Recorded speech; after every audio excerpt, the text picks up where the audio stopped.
அண்ணா, பத்திரிகை நண்பர்களுக்கு எங்களுடைய காலை வணக்கங்கண்ணா. இன்று நம்முடைய சைதாப்பேட் நீதிமன்றத்தில் திராவிட முன்னேற்ற கழகம் கட்சியினுடைய அமைப்பு செயலராக இருக்கக்கூடிய திரு RS பாரதி அவர்கள் மீது நான் தொடுத்திருந்த அவதூறு வழக்குக்கு சாட்சியம் அளிப்பதற்காக இன்று நீதிமன்றத்துக்கு வந்திருந்தோம். கள்ளக்குறிச்சியில் கள்ளச்சாராயம் அருந்தி 60க்கும் மேற்பட்ட அப்பாவி பொதுமக்கள் ஜூன் மாதம் 18ஆம் தேதி 2024 உயிரிழந்தார்கள். பாரதிய ஜனதா கட்சி சார்பாக பொதுமக்களுக்கான நிவாரண உதவி, பொதுமக்களுக்கு நம்முடைய ஆறுதல் எல்லாம் அந்த நேரத்தில் தெரிவித்திருந்தோம், களத்தில் இருந்தோம். திராவிட முன்னேற்ற கழகத்தினுடைய அமைப்பு செயலராக இருக்கக்கூடிய திரு RS பாரதி அவர்கள் ஜூன் 23ஆம் தேதி நடந்த பத்திரிகையாளர் சந்திப்பில் அந்த கள்ளக்குறிச்சி விஷச்சாராயம் அதற்கான சதித்திட்டத்தை தீட்டியது நான். விக்கிரவாண்டி இடைத்தேர்தலுக்காக அந்த சதித்திட்டத்தை தீட்டியிருந்தேன். அது மட்டும் இல்லாம பாரதிய ஜனதா கட்சி இந்த விஷச்சாராய சாவுல சம்பந்தப்பட்டிருப்பதாக சொல்லியிருந்தார்.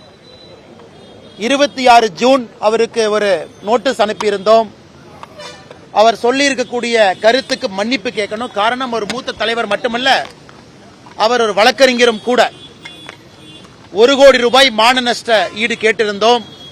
அந்த 1 கோடி ரூபாயும் மாநில அரசுக்கு செலுத்தி கள்ளக்குறிச்சி கருணாபுரத்தில் போதை மறுவாழ்வு மையத்திற்கு அந்த 1 கோடி ரூபாயும் அளிக்க வேண்டும் என்று சொல்லியிருந்தோம். இரண்டும் அவர் செய்யாத காரணத்தினால வழக்கு தொடுக்கப்பட்டு இன்று அந்த வழக்கு விசாரணைக்கு வந்து திரு RS பாரதிக்கு எதிராக சாட்சியம் என்று கொடுத்துவிட்டு வந்திருக்கின்றோம். அதே நேரத்தில் கடந்த முறை சைதாப்பேட் கோர்ட்டுக்கு வந்த பொழுது திரு TR பாலு அவர்களை கிராஸ் எக்ஸாமினேஷன் செய்த பொழுது என் மீது சில குற்றச்சாட்டுகளை வைத்திருந்தார்.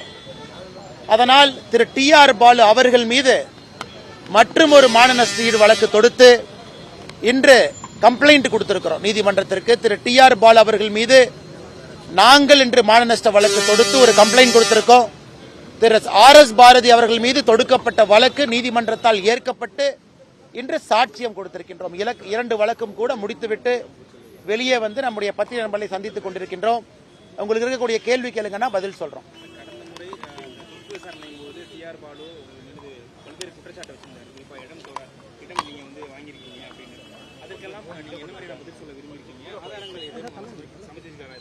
ஆனா இன்னைக்கு கம்ப்ளைண்ட் கொடுத்திருக்கிறோம். நீதியரசர் அவர்கள் அந்த கம்ப்ளைண்டை ஏத்துக்குவாங்க அப்படிங்கிற நம்பிக்கை இருக்கு. திரு TR பாலு அவர்கள் வந்து எல்லா ஆதாரத்தையும் நாங்கள் கொடுத்திருக்கின்றோம், எல்லா ஆதாரத்தையுமே. ஆனால் இன்னைக்கு திராவிட முன்னேற்ற கழகத்துக்கு இது வேடிக்கையா போச்சு. சும்மா யாரு பேரு மேலாலும் அவதூறு பேசுவது, அபாண்டமா குற்றச்சாட்டு வைப்பது, வன்ம வார்த்தைகளால் பேசுவது. ஏன்னா இதெல்லாம் பேசிட்டாங்கன்னா யாரும் வரமாட்டாங்க, பொது வாழ்க்கையிலிருந்து ஒதுங்கிடுவாங்க, சாதாரண பொதுமக்கள் வரமாட்டார்கள் என்றுதான் திரு RS பாரதி அவர்கள் காலமா பேசிட்டு இருந்தாங்க. இன்னைக்கு மட்டும் இல்ல, நானும் 2021 யார் மீதும் அவதூறு வழக்கு தொடுத்ததே கிடையாது. தொடுக்கக்கூடாது என்கின்ற பிரின்சிபல் இருந்த மனிதன் திரு RS பாரதி அவர்கள் மீது நான் தொடுத்ததுதான் என்னுடைய வாழ்க்கையில முதல் அவதூறு வழக்கு. திரு TR பாலு அவர்கள் தொடுத்த அவதூறு வழக்குல குறுக்கு விசாரணை செய்யும் பொழுது அபாண்டமான குற்றச்சாட்டு என் மீது வைத்ததற்காக அவர் மீது 2வது ஒரு அவதூறு வழக்கையும் தொடுக்க வேண்டிய கட்டாயம். காரணம், இந்த கலிகாலத்தில் இதெல்லாம் செஞ்சாத்தான் நியாயம் கிடைக்க மாட்டிருக்கு.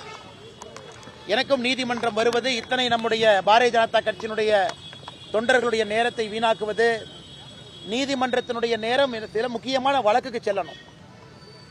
அதையெல்லாம் கூட கருத்தில் கொண்டு எந்தவித வழக்கையும் தொடுக்காமல் இருந்து, ஆனால் அவர்களுடைய பொய் அதிகமாகிக் கொண்டிருக்கக்கூடிய காரணத்தினால அதற்கெல்லாம் முடிவு கட்ட வேண்டும் என்பதற்காகத்தான் நானும் இந்த ரூட்டை எடுத்திருக்கேன். ஆனால் நிச்சயமாக வருகின்ற காலத்தில் திரு RS பாரதி அவர்களுக்கு, திரு TR பாலு அவர்களுக்கு இந்த மாண்புமிகு நீதிமன்றம் சரியான தண்டனை கொடுப்பாங்க அப்படின்னு நான் நம்புறேன். ஆனா இன்னைக்கு 2 பேருமே வரல. திரு RS பாரதி அவர்களும் வரவில்லை, திரு TR பாலு அவர்களும் வரவில்லை. அதனால் இன்னைக்கு வந்து எங்களுடைய தரப்பு சாட்சியத்தை டிப்போசிஷனா கொடுத்திருக்கோங்கன்னா அவர்கள் அவர்களுடைய லாயரோடு வருகின்ற காலத்தில் வருவாங்க. அன்னைக்கு தான் குறுக்கு விசாரணை, வேறு விசாரணை இருக்கும். திரு RS பாரதி அவர்கள் என் மீது பேசியிருக்கக்கூடிய அவதூறுக்கான சாட்சியத்தை கொடுத்திருக்கோம். TR பாலு அவர்கள் மீது நான் கொடுத்திருக்கக்கூடிய அவதூறு வழக்கு ஏற்கப்பட்ட உடன், ஏன்னா அது நீதிமன்றத்துக்குள்ள பேசப்பட்டது, நீதியரசர் முன்பு பேசப்பட்டது, அது ஏற்கப்பட்டவுடன் அதற்கான சாட்சியத்தை அடுத்த தேதி ஏப்ரல் 7ஆம் தேதி 2026 அடுத்த தேதி கொடுத்திருக்காங்க. ஏற்கப்பட்டவுடன் அதற்கான சாட்சியத்தை ஏப்ரல் 7ஆம் தேதி கொடுப்போம். அண்ணா வேறங்கண்ணா பாஜக வந்து அதிமுகவை நீங்கிட்டு இருக்கு, அதிமுக தொண்டர்களுக்காகவும் நிர்வாகிகளுக்காகவும் நான் வருத்தப்படுறேன்னு சொல்றாரு. அண்ணா இன்னைக்கு எப்படி இருக்குன்னா, நம்முடைய முதலமைச்சர் அவர்களுடைய கண்ணீர் என்பது அவருடைய கட்சிக்காக இருக்க வேண்டுமோ தவிர, முதலமைச்சருடைய கண்ணீர், அந்த போலி கண்ணீர் அனைத்து இந்திய அண்ணா திராவிட முன்னேற்ற கழகத்துக்காக இருக்கு. இன்னைக்கு 5 ஆண்டு காலம் ஆட்சியில் இருக்கக்கூடிய முதலமைச்சர் அவர்கள் தான் செய்திருக்கக்கூடிய எந்த சாதனையுமே சொல்லாம அனைத்து இந்திய அண்ணா திராவிட முன்னேற்ற கழகத்து கட்சிக்காக ஒரு பொய் நீலி கண்ணீரை வடித்துக் கொண்டிருக்கின்றார். முதலமைச்சர் அவர்கள் நன்றாக உணர்ந்து கொள்ள வேண்டும். தமிழகத்தில் அவர் என்னதான் திசை திருப்பினாலும் கூட மக்கள் திராவிட முன்னேற்ற கழகத்தை வீட்டுக்கு அனுப்ப வேண்டும் என்கின்ற முடிவுக்கு வந்துவிட்டார்கள்.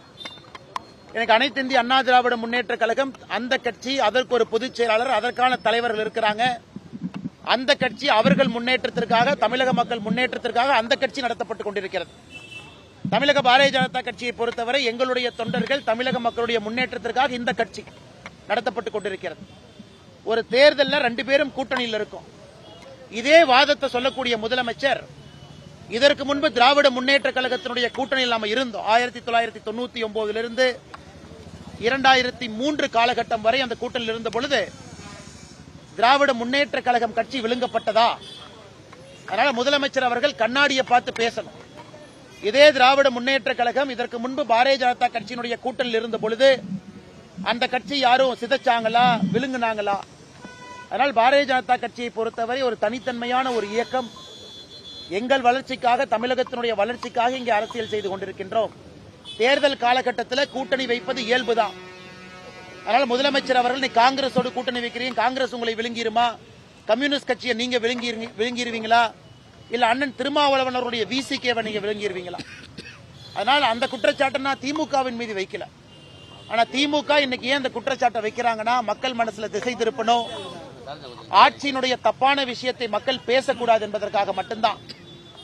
உங்களுக்கு தெரியும், இதற்கு முன்பு பீகாரில் ஜனதாதள் யுனைடெட் JDU இதற்கு முன்பு 2019 தேர்தல் நடந்த பொழுது அங்கே JDUவை விட அதிகமான MLAக்கள் நாம் பெற்றிருந்தும் கூட திரு நிதிஷ்குமார் அவர்களை முதலமைச்சராக்கணும். அதே போல மகாராஷ்டிராவில் சிவசேனா கட்சி தான், அந்த ஒரிஜினல் சிவசேனா கட்சி தான் பாரதிய ஜனதா கட்சி வேண்டாம் என்று வெளியே சென்று காங்கிரஸோடு கூட்டணி ஆட்சி அமைத்தார்கள். பாரதிய ஜனதா கட்சி எங்கேயும் யாருக்கும் எந்த பிரச்சனையும் ஏற்படுத்தவில்லை. எங்களை விட்டுட்டு ஒரிஜினல் சிவசேனா அவங்க தான் போனாங்க. அந்த சிவசேனாவிலிருந்து தான் ஏக்நாத் ஷிண்டே அவர்கள் உடைத்துக் கொண்டு பாரதிய ஜனதா கட்சியில வந்தாங்க. எங்களை விட குறைவான சட்டமன்ற உறுப்பினர்கள் இருந்தும் கூட இதற்கு முந்தைய பீகார் தேர்தலில் திரு நிதிஷ்குமார் அவர்கள் முதலமைச்சராக அவருக்கு அந்த பொறுப்பு கொடுத்த கூட்டணி தர்மம். இன்றும் கூட எங்களை விட குறைவான சட்டமன்ற உறுப்பினர்கள் இருக்கக்கூடிய JDU கட்சி அங்கே ஆட்சி பொறுப்பு நம்ம கொடுத்திருக்கோம். ஆனால் முதலமைச்சருக்கு இதெல்லாம் புரியாது, இதெல்லாம் தெரியாது. வேண்டுமென்றே அபாண்டமான குற்றச்சாட்டை சுமத்த வேண்டும் என்பதற்காக முதலமைச்சர் அவர்கள் பேசிக் கொண்டிருப்பதாக நாங்கள் பார்க்கின்றோம். சார், இந்த சிலிண்டர் விலை உயர்வை கண்டித்து மார்க்சிஸ்ட் போராட்டம் நடத்துறாங்க. ஒரு அசாதாரண சூழல் நிலவுதா, எப்படி இருக்கு சார் இது? அண்ணா, இதை கொஞ்சம் விரிவா நான் பேச விரும்புறேங்கன்னா, சிலிண்டரை பொறுத்தவரை நமக்கு பெரும்பாலும் வரக்கூடிய LPG சவுதி அரேபியாவிலிருந்து பெரும்பாலும் வருது. அது ஸ்ட்ரெய்ட் ஆஃப் ஹோர்முஸ் பகுதியிலிருந்து நமக்கு வரணும். இன்று ஈரான் இந்த போர் ஆரம்பித்த பிறகு அந்த ஸ்ட்ரெய்ட் ஆஃப் ஹோர்முஸ் அந்த பகுதியை மூடி வச்சிருக்கிறாங்க. அதனால் எந்த கப்பலும் கூட வெளியே வர முடியாத ஒரு அசாதாரணமான சூழ்நிலை நிலவுகிறது. நம்முடைய மத்திய அரசை பொறுத்தவரை பல இடத்துல நம்ம பெட்ரோலியம் உற்பத்தி பொருட்களை வாங்கினாலும் கூட, இம்போர்ட் செய்தாலும் கூட, ரஷ்யாட்ட, வேறு வேறு காலகட்டத்தில் ஈராக்கு கிட்ட, சவுதி கிட்ட, கட்டாரு கிட்ட. ஆனா அந்த LPG கேஸ் மிக அதிகமாக சவுதி அரேபியாவிலிருந்து வருது. அந்த பகுதியில் மட்டும் அது வரணும். ஆனால் இன்று எல்லோரும் எதிர்பார்ப்பது மிக விரைவில் அந்த ஸ்ட்ரெய்ட் ஆஃப் ஹோர்முஸ் அந்த வளைகுடா பகுதி இயல்பு நிலைக்கு வந்த பிறகு கப்பல்கள் வர ஆரம்பிக்கும். இன்னைக்கு கமர்ஷியல் சிலிண்டர், நேற்று கர்நாடகாவில் ஹோட்டல் அசோசியேஷன் அவர்கள் ஒரு அறிக்கை கொடுத்திருந்தாங்க. இன்னைக்கு அன்னபூர்ணா கோயம்புத்தூர் நிறுவனம் ஒரு அறிக்கை கொடுத்திருக்கிறாங்க. சென்னை ஹோட்டல் ஓனர்ஸ் அசோசியேஷன் கொடுத்திருக்கிறாங்க. அவங்க கொடுத்திருப்பது அவங்களுடைய பிசினஸ் சம்பந்தமா கொடுத்திருக்கிறாங்க. இதில் அரசியல் எதுவும் கற்பிக்க விரும்பல. ஏன்னா கமர்ஷியல் சிலிண்டர் புக் பண்ணணும்னா 21 நாள் இடைவெளி இருக்கணும். இந்த போருக்கு பிறகு மத்திய அரசு அதை 25 நாள் ஆக்கியிருக்கிறாங்க. 25 டேஸ் கேப் கொடுக்கணும். அதனால் கண்டிப்பாக ஒரு அசாதாரண சூழல் இருக்கு.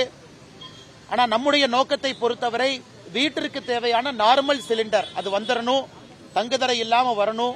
அது நம்மளுடைய ஃபர்ஸ்ட் வேலை. அதே போல நாம் பயன்படுத்தக்கூடிய பெட்ரோல் டீசல் அது இடைஞ்சல் இல்லாம வரணும். அதே போல கமர்ஷியல் சிலிண்டரும் இடைஞ்சல் இல்லாம வரணும். இன்னைக்கு நிச்சயமாக மிக வேகமாக இது இயல்பு நிலைக்கு திரும்பும் என்கின்ற நம்பிக்கை உங்களுக்கு தெரியும். நம்ம ஆட்சிக்கு வந்த பொழுது 2014 14 கோடி குடும்பத்தில் கேஸ் சிலிண்டர் இருந்துச்சு. இன்னைக்கு அது 33 கோடி குடும்பத்திற்கு கேஸ் சிலிண்டர் போயிருக்கு. அப்பனா 12 ஆண்டுகள்ல 14 கோடியிலிருந்து 33 கோடியாக கேஸ் சிலிண்டருடைய எண்ணிக்கை உயர்ந்திருக்கு. அது மட்டும் இல்லாம 2014க்கும் 2026க்கும் கேஸ் பயன்பாடு என்பது பல மடங்கு உயர்ந்திருக்கிறது. இன்னைக்கும் 60% நாம் இறக்குமதி செய்துதான் மக்களுக்கு பெட்ரோலியம் பொருள் கொடுத்துக்கிட்டு இருக்கோம். அதனால் பொதுமக்கள் யாரும் அச்சப்பட தேவையில்லை. மிக விரைவில் இயல்பு நிலைக்கு இது வரும். நம்முடைய அரசுக்கு இண்டிவிஜுவலா ஒரு ஸ்ட்ராட்டஜிக் பெட்ரோலியம் ரிசர்வ் ஒரு அரசும் வச்சிருக்கு, நாமளும் வச்சிருக்கோம். பாரத நாட்டிலும் பெங்களூர் போர்ட் உட்பட நாம ஸ்ட்ராட்டஜிக் பெட்ரோலியம் ரிசர்வ் கையிருப்பு இருக்கு. அதனால் யாரும் அச்சப்பட தேவையில்லை, பயப்பட தேவையில்லை. அதற்கான எல்லா பிரச்சனைகளையும் களைவதற்கான முயற்சியை மத்திய அரசு எடுத்துக் கொண்டிருக்கின்றார்கள் என்கின்ற செய்தியும் இந்த நேரத்தில் பத்திரிகை நண்பர்கள் மூலமாக நான் தெரிவிக்க கடமைப்பட்டிருக்கின்றேன். தேவையில்லாத பொதுவெளியில அச்சத்தை, பயத்தை ஏற்படுத்த வேண்டாம் என்கின்ற அன்பான வேண்டுகோளையும் இந்த நேரத்தில் நாங்கள் தெரிவிக்க கடமைப்பட்டிருக்கின்றோம். அண்ணா திரு விஜய் அவர்களை பொறுத்தவரை நான் ஏற்கனவே பலமுறை சொல்லி இருக்கின்றோம். அதிகாரப்பூர்வமாக இந்த கட்சியினுடைய தலைவர் அண்ணன் நயினார் நாகேந்திரன் அவர்கள் அதிகாரப்பூர்வமாக அது போன்ற பேச்சுவார்த்தை எதுவும் இல்லை என்று தொடர்ந்து சொல்லிக் கொண்டிருக்கின்றார்கள். என்னை பொறுத்தவரை ஒரு டீயும் காஃபியும் எப்பொழுதும் கலக்காது என்று சொல்லிக் கொண்டிருக்கின்றேன். காரணம் சித்தாந்தங்கள் வேறு. ஆனா இன்னைக்கு ஊடக நண்பர்கள் உங்களுடைய ஊகத்துல தான் பல இடத்துல எழுதுறீங்க. அதனால் நாங்கள் இன்னைக்கு வலிமையா இருக்கிறோம். தேசிய ஜனநாயக கூட்டணி, அனைத்து இந்திய அண்ணா திராவிட முன்னேற்ற கழகம் தலைமையிலான தேசிய ஜனநாயக கூட்டணி, இன்னைக்கு எங்களுடைய கூட்டணி வலுவாக இருக்கிறது. தேர்தலை சந்திப்பதற்கு தயாராக இருக்கின்றோம். ஒரு பெரும் வெற்றியும் பெறுவோம் என்கின்ற முழு நம்பிக்கை எங்களுக்கு இருக்கு. ஒருபுறம் கட்சிக்காரங்க டிவி தொலைக்காட்சிகள்லாம் விஜய் பவன் கல்யாண் மூலமா என்டிஏக்கு வராரு அப்படின்ற தகவல் தெரிவிக்கிறாங்க. இன்னொரு புறம் செய்தி தொடர்பாளர் வெளியிட்ட அறிக்கை தொடர்பாக அவர் பொறுப்பிலிருந்து நீக்கப்படுறாரு. கட்சிக்குள்ளே ஒரு குழப்பம் இருக்கு. நான் திரு ANS பிரசாத் அவர்கள் கட்சியினுடைய ஒரு மூத்த உறுப்பினர், ஒரு நல்ல செய்தி தொடர்பாளர், பத்திரிகையாளர்களோடு மிக நெருங்கிய தொடர்பில் இருக்கக்கூடிய மனிதர். அதனால் கட்சி மாநில தலைவருடைய அறிவிப்பு நாமெல்லாம் தேவையில்லாம எதுக்கும் முடிச்சு போட்டுக்க வேண்டாம், இது செஞ்சாரு அதனால நீக்கி இருக்கிறாங்கன்னு. அவரும் இந்த தேர்தலில் வேறு வேறு பொறுப்பில் இருப்பாங்க. ஒரு மூத்த தலைவர் வேறு வேறு பொறுப்பில் செயல்படுவார். அதனால் நிச்சயமாக திரு ANS பிரசாத் அவர்கள் எங்களுடைய மூத்த ஒரு உறுப்பினர், ஊடகத்துறையில நிறைய அனுபவம் இருக்கக்கூடிய ஒரு மனிதர். அதனால் மாநில தலைவர் அவர்கள் அந்த அறிவிக்கையை அவருடைய அறிவிப்புக்கு தேவையில்லாம முடிச்சு போட வேண்டாம். இந்த கட்சி அவருக்கு வேறு விதத்தில் பயன்படுத்தும், வேறு வேறு பொறுப்பும் கொடுக்கும். நாளை நம்முடைய பாரத பிரதமர் ஐயா நரேந்திர மோடி அவர்கள் கொச்சினிலிருந்து நேரடியாக திருச்சிக்கு வர இருக்கிறாங்க. நாளைக்கு சாயந்தரம் ஒரு பிரம்மாண்டமான ஒரு பொதுக்கூட்டம் திருச்சியில் நடைபெற இருக்கிறது. இதற்கு முன்பு மதுராந்தகத்தில், மதுரையில், இப்பொழுது திருச்சியில் 3வது பொதுக்கூட்டம். நாளை வெற்றிகரமான ஒரு பொதுக்கூட்டமா இருக்கும். ஒரு பொதுக்கூட்டமும் பேசும் பொருளா இருந்திருக்குது. மதுராந்தகத்தை பொறுத்தவரை தேசிய ஜனநாயக கூட்டணியை லான்ச் பண்ணுச்சு. திருச்சியை பொறுத்தவரை திருப்புமுனையை ஏற்படுத்தும். அது மட்டும் இல்லாம தேசிய ஜனநாயக கூட்டணியுடைய வெற்றியை உறுதி செய்யக்கூடிய பொதுக்கூட்டமாக நாளை இருக்கும் என்று நாங்கள் நம்புகின்றோம். கேளுங்க ஐயா.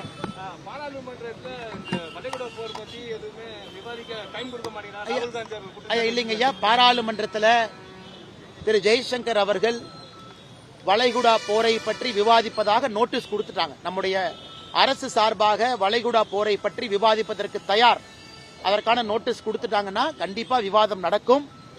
எதிர்க்கட்சி தலைவர் மாண்புமிகு ஐயா ராகுல் காந்தி அவர்கள் அவர் பேசியது 2-3 நாட்களுக்கு முன்பு.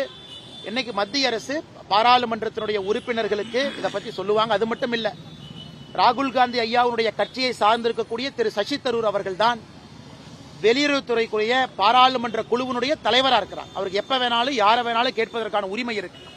Parliamentary standing committee on external affairs திரு சசி தரூர் அவர்கள் தலைமை, அவர் ஃபாரின் செக்ரட்டரியை கூப்பிடலாம், யாரை வேணாலும் கூப்பிடலாம், எந்த கேள்வி வேணாலும் கேட்கலாம். காங்கிரஸ் கட்சி கையில பாராளுமன்ற standing committee on external affairs இருக்கும் பொழுது திரு ராகுல் காந்தி அவர்கள் பேசியிருக்கக்கூடிய இந்த பேச்சு தேவையில்லாத ஒரு பேச்சாகத்தான் எங்களுடைய கருத்தாக இந்த நேரத்தில் இருக்கு. நன்றிங்க ஐயா. பாப்போம்.